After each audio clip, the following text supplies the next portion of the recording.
এই রমজান মাসে একটা খতম কোরআন তেলাওয়াত করবা। যুবক তোমাকে বলছি, এই তেলাওয়াতটা যুবকরা করে না, তেলাওয়াতটা বেশিরভাগ করে মহিলারা। পুরুষে হলে সময় পায় না, এরা ব্যস্ত, ব্যবসা বাণিজ্য আছে, মাস্টার্স মারে, বউজিবত ফালে, দুনিয়ার তালে আখিরাত ভুলে যেও না। दुनिया के लिए आखिरत बर्बाद ना करो, किसी इंसान को खुश करने के लिए अल्लाह को नाराज ना करो। दुनिया दुनिया করে আখিরাতকে বরবাদ করে দিও না। কোন মানুষকে খুশি করতে গিয়ে আল্লাহকে অসন্তুষ্টি করো না।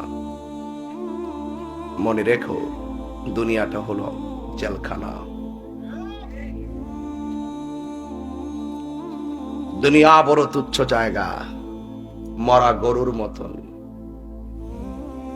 পৃথিবীর কেউ আপনাকে কবরে একটু উপকার করতে পারবে না, হাসরের মাঠে আপনাকে কেউ উপকার করবে না। এই জন্য আমি বলেছি, দুনিয়া के लिए आखिरत बर्बाद ना करो, किसी इंसान को खुश करने के लिए अल्लाह को नाराज ना करो। দুনিয়ার মানুষের পাল্লাই পরে আল্লাহকে ভুলে যেও না। আল্লাহ বলছেন, আসসাওমু লি ওয়া আনা আজিজি বিহি। সব ইবাদতের ওজন হবে মিজানের পাল্লায়, কিন্তু রোজার প্রতিদান আল্লাহ বান্দাকে নিজের হাতে দিবে। একটা রোজা আমাদের কাছ থেকে চলে যাচ্ছে, চলে গেল, আর ফিরে আসবে না। তুমি ভাবতেছে একটা রোজা চলে গেলে গিয়েছে, তোমাকেই বলছি, আমি তাহিরি কোনোদিন গড়ির কাঁটায় অ্যালার্ম দিয়ে ঘুমাই নাই রমজানে। আমার গড়ির কাঁটা ছিল আমার মায়ের ডাক। এখানে অনেক মানুষ আছে, এই আজকে রমজানে একটা রোজা রাখছে, তার মায়ের মধুমাখা ডাক শোনে নাই। বহুত ছেলে আছে, তার বাবার সাথে ইফতার করতে পারে নাই। আপনি তো হাসতেছেন, কিন্তু কি যে চলে গেল আজকে, কি যে মাসটা আল্লাহ দিল। किसी इंसान को खुश करने के लिए अल्लाह को नाराज ना करो। মানুষের পিছনে ঘুরে ঘুরে আল্লাহকে ভুলে যেও না।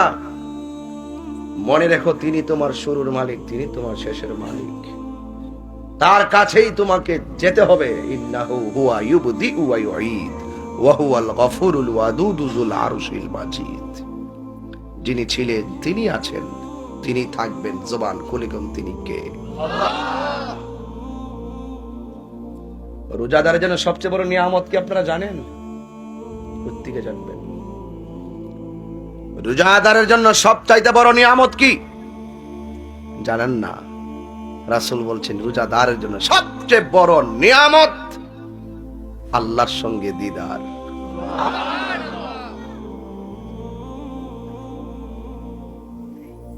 যার সাথে দিদার হলে আর কিছু চাওয়ার আছে? আর কিছু চাওয়ার আছে? নাই।